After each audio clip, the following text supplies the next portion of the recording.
Hello lovely people, thank you for watching my video. My name is Roel. I am a health and nutrition coach and a diabetes practitioner near Manchester in the UK, and I make these videos because I love doing it, and also maybe to help to motivate you to be as healthy as you can be. And after my chats about health related stuff, I always like to share a little bit about my crafting, and I'm into knitting and crocheting and sometimes a little bit of drawing or painting. And if you're not interested in that, you can always skip over that. And at the very end of the video, I always stick on a little bit of video photos of stuff I've been up to this week. Today I want to talk about stress and what the impact of that is on your health, and it may actually be worse than you think. Most of us would say that we're stressed or at least busy, and we tend to treat that as normal. Maybe you've got deadlines, maybe you've got family responsibilities or work pressures, financial worries, especially January is always a bit of a tight month after Christmas. Health concerns maybe, and maybe a constant feeling of having to keep up. We often say things like, this is just life is stressful, it's just how it is. And because it's become so common, we hardly ever stop and ask what it's doing to us. The problem isn't stress itself. Our bodies are really well designed to cope with stress, but short stress and short bursts of stress, even extreme stress, our bodies are really able to cope with that. And so today I'd just like to explain a little bit more about what stress actually does to your body, why constant chronic stress is so harmful, and how that affects your blood glucose, your metabolic health, your weight maybe even, and most importantly, of course, what can you do realistically to start reducing it. Because of course, it's almost impossible to eliminate stress completely. Anything you do to manage it better will have a positive impact on your health, so it's worthwhile doing, I think. Now, first things first, stress is not the enemy, but chronic stress is. Stress is not bad. In fact, it's a survival mechanism. When your brain detects danger, whether that's real or whether it's perceived in your head, it triggers a stress response. It's that fight or flight reaction. And stress hormones are released and your heart rate goes up, your breathing gets faster, your muscles become a bit tense, and energy is made available quickly. And that is your fight or flight response, because it enables you to run away or fight, which, you know, is originally what we're supposed to do when we're in danger, in stress. So it would help us to escape danger, because we have that quick burst of energy, we can react quickly to something, so it can actually save your life and help you to survive a tricky situation. And it works really, really well, but only short term. Our ancestors, the hunter-gatherers, they relied on this system to survive threats like predators or physical danger. But once that threat's passed, the stress response would be switched off and everything would return back to its normal balance. The issue today is that our stressors, and what I mean by that is the things that bring you stress, they're not like predators. But your body still reacts as if they are, because our bodies haven't really changed, and that's the only way that your body can react to stress. So nowadays it's not a predator or physical danger, but it could be an email or a deadline or bad news or constant notifications on your phone, financial pressure, maybe relationship troubles, and that stress response gets activated, but it never fully turns off what it should do, and that's where the problems begin. So when stress becomes chronic, your body stays in that constant state of alert, and stress hormones remain elevated where they shouldn't be. Your nervous system always switched on, and your body will then prioritize your survival over other things in your body like repair. So this has really wide-ranging effects. It can lead to sleep disruption, increase inflammation in your body, which is the cause of a lot of disease. It can weaken your immune system. It can affect your digestive system, which you may have noticed when you're stressed that your digestive system is a bit out of sorts. It can slow recovery. It can make fatigue worse, and it can make weight regulation a lot harder. Your body will essentially say, this is not a safe time to rest or repair or let go of stored energy. And that will then lead to serious health issues. So that brings us to blood glucose. Stress has a very real and measurable effect on your blood glucose levels. When you're stressed, your body releases hormones that will tell your liver to release glucose in your bloodstream. Why? Because your muscles might need quick energy to respond to the stressful situation, or at least that's what your body still thinks. But these days, of course, that's not the case. We don't need to run away or fight something, but your body will still give you that glucose in your blood to do that. This will happen whether or not you've eaten anything. It just comes from your liver will release it into your blood. It happens even if the danger is just an email or a thought in your head. In the short term, this is helpful, but when stress is chronic and constant, then blood glucose will rise more often. Insulin has to work harder. Insulin sensitivity can decrease, and you might even become insulin resistant. So that means you have a higher baseline of blood glucose levels. You have bigger glucose spikes, you have more difficulty losing fat because you constantly have excess of glucose in the blood, which will be stored as fat. Insulin promotes fat storage and inhibits fat burning. You'll have more energy crashes because of these peaks and crashes. Stronger cravings go along with those peaks and crashes, especially for sugary or refined foods. And this is why people can be doing everything right with food, say the diet, exercise, but still struggle with blood glucose control or weight. Stress is quietly pushing the glucose up in the background, even if you're doing other things to keep the blood glucose down. And often people blame themselves when actually stress is playing a huge role.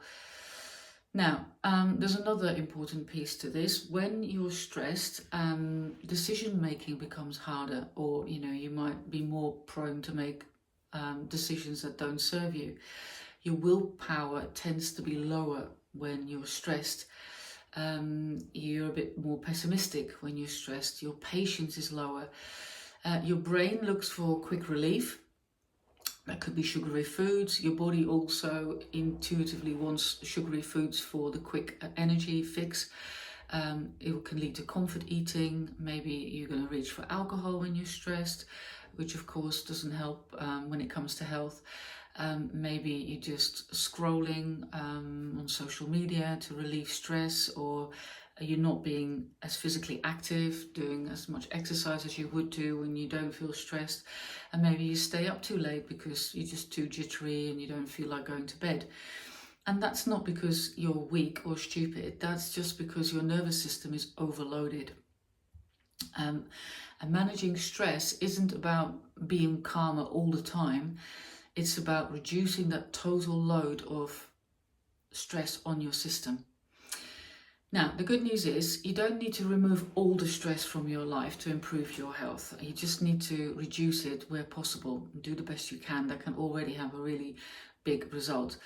And maybe help your body to switch out of that stress mode a little bit more often, so you're not constantly in that fight or flight mode. Small, consistent actions can make a big difference. So let's talk about where you can start. You don't really need to think your way out of stress. Simple physical cues can already calm your nervous system. For example, taking long, slow, deep breaths. Especially exhale for longer than you inhale. So this is something that you can do very easily wherever you are, and it will activate your parasympathetic nervous system. It will slow your heart rate, lower your blood pressure. Maybe even taking a little pause before you react to something. Just stop yourself, literally count to 10 and wait until you react to anything. And even 1 to 2 minutes of slow, deep breathing can already lower your stress hormones. And the result of that can also last for quite a long time in the day. So you could try a little breathing exercise. For example, inhale for 4 seconds, exhale for 6 seconds, and then just repeat that for 1 to 2 minutes. Something else you can do is to protect your sleep. That will really be helpful as well. Poor sleep makes stress worse because your body will actually perceive that lack of sleep as stress. And also, in another direction, when you are stressed, it affects your sleep badly. So what can you do? Just rule out the stuff that you're in control of. For example, regular bedtimes if you can. Dim the lights in the evening so you're more likely to start producing the hormones that make you sleepy, because we have receptors at the back of our eyes which detect whether it's light or dark, and produce hormones accordingly. Avoid screen time about 1.5 hours before you want to sleep, and maybe have an evening routine where you do the same stuff every evening at the same time, and then you really get your body, your brain used to knowing that it's bedtime and we're going to produce the hormones that make us help sleep. Then also prioritize sleep. Don't just see that as a luxury. It's not an optional recovery. It's actually essential regulation for your bodily functions. It will also help if you reduce the blood glucose roller coaster swings. Big blood sugar highs and lows will increase your stress hormone production.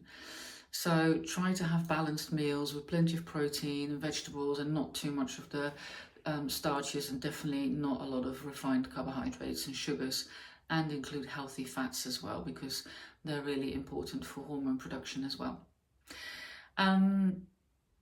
So anything that you do to keep your blood glucose levels more steady and avoid the spikes will help with stress hormones. You can also create more short recovery moments during the day. Stress will build up when there's just no break. Even brief moments can help. Just a short walk, clear your head, go outside, a bit of stretching maybe, and it doesn't have to be long, a few minutes, like I said earlier, a bit of breathing exercise maybe. You don't need an hour of meditation, just regular moments of coming out of that stress mode. You can also try and lower the background noise a little bit by asking yourself, what stressors, so the things that cause me stress, can I reduce even slightly? It could be notifications on your phone. Just reduce a few of those. Sometimes you're not even aware that which apps are allowed to give you notifications, and maybe check that. Switch a few off if you can, or switch your phone off every now and then. Maybe consume less news, because that often triggers stress. Maybe set some clear boundaries around, or anything really, but maybe around your work or in your private life, and maybe saying no more often, instead of always wanting to please and say yes and go along with stuff. Say no every now and then, just to give yourself a break. You don't have to fix everything, but even by just lightening the load a little bit, you can notice a big difference, and you'll also really benefit from that in terms of your health. Managing stress isn't just or really about being zen all the time. It's also not about eliminating pressure, because let's be honest, that's hardly ever possible. And it's definitely not about doing everything perfectly all the time.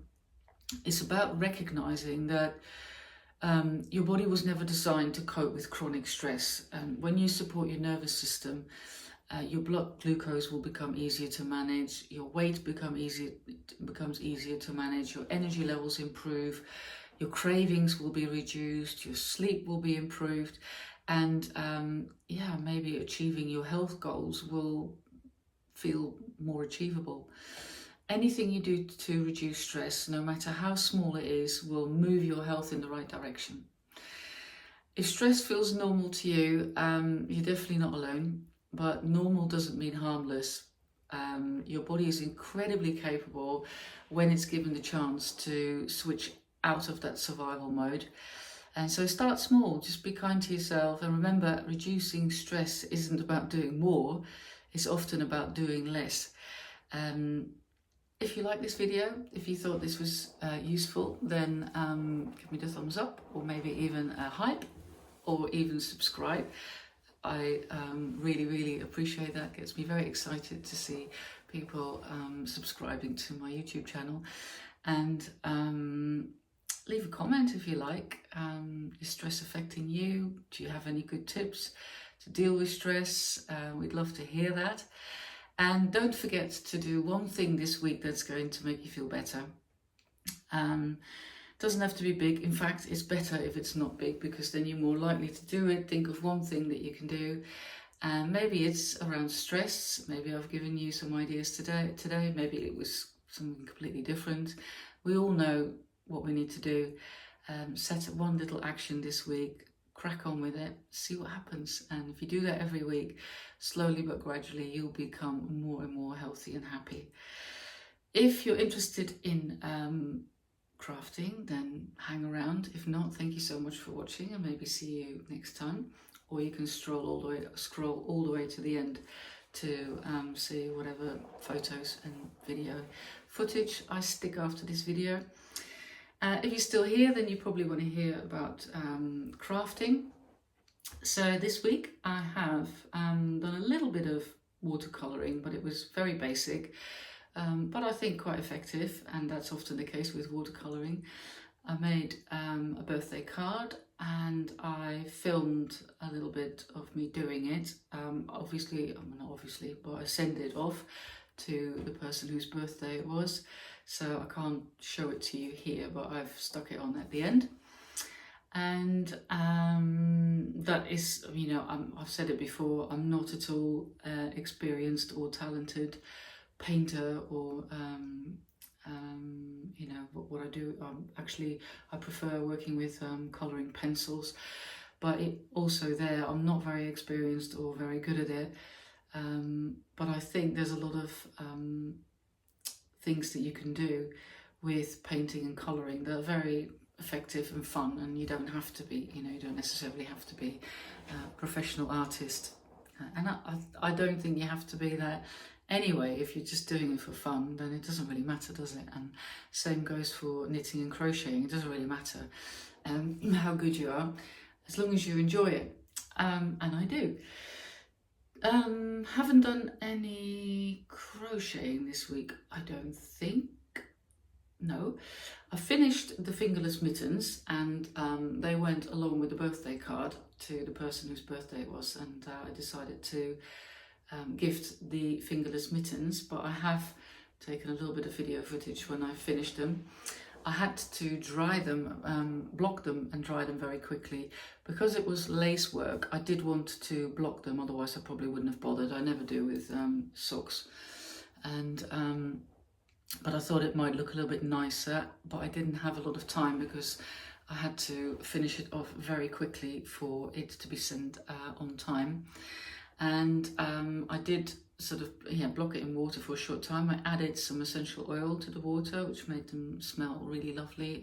I used Petit Grain essential oil, which is one of my favourite scents in essential oils.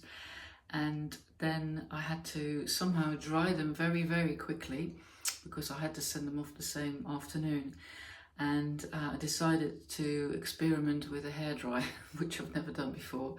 So first, obviously, I put them in a towel and patted out as much water as I could, and then I let the hairdryer loose on it, and it worked really well. So I don't think it did any harm. I put it on the highest heat setting, and it seemed to work. So I was a bit sad actually to send them off, because I really like them, and I'm definitely going to make a pair for myself, because they fit it really well, and yeah, I really love them. And I had a response from the birthday girl, and she really liked them too, so that's nice. Then I started with a new jumper. So last week I showed you the Ooey Gooey jumper, and yeah, really happy with that. Still haven't blocked it. I've got to block it, but I couldn't wait starting a new jumper. And again, it's colour work. I'm on a real colour work trip with all my projects, because I'm still working on the vest top, which is Fair Isle all over colour work, which, by the way, I saw in a newspaper article today is all the trend apparently, the granddad vest tops with the collar work all over. So that's nice to hear, though I'm not trying to be trendy. And yeah, after this I really have to look for something that's not collar work, otherwise it might get a little bit boring, but I'm still really enjoying it. And this is going to be the Halibut jumper by Caitlin Hunter. I will leave the link to the pattern below. The yarn for this I picked up in a yarn shop in St Leonards-on-Sea when I went there with friends earlier this last year, and it was in the sales basket, and it was really good quality yarn for a really good price. And the yarn is from BC Garn, and it's called Samilla Melange, 100% organic wool. And yeah, it feels very woolly. It's actually really light in weight as well. It's DK-ish, I think. Is it 100? It's nearly DK, 170. Oh no, actually, is it 175 meters on 50 grams? No, that can't be right. That would be nearly sock yarn. It's weird. Okay, I did get gauge with a larger needle. So yeah, I think it'll be okay, hopefully. Got a bit worried now. 175 meters for 50 grams. That would be nearly 400 meters for 100 grams. Okay, this is the label of the yarn. I don't know if that comes up. Is that in mirror image for you? I'll leave a link below the video as well, with the colorway as well. There's colors, numbers. So there wasn't any choice in colors because it was in the sales bin.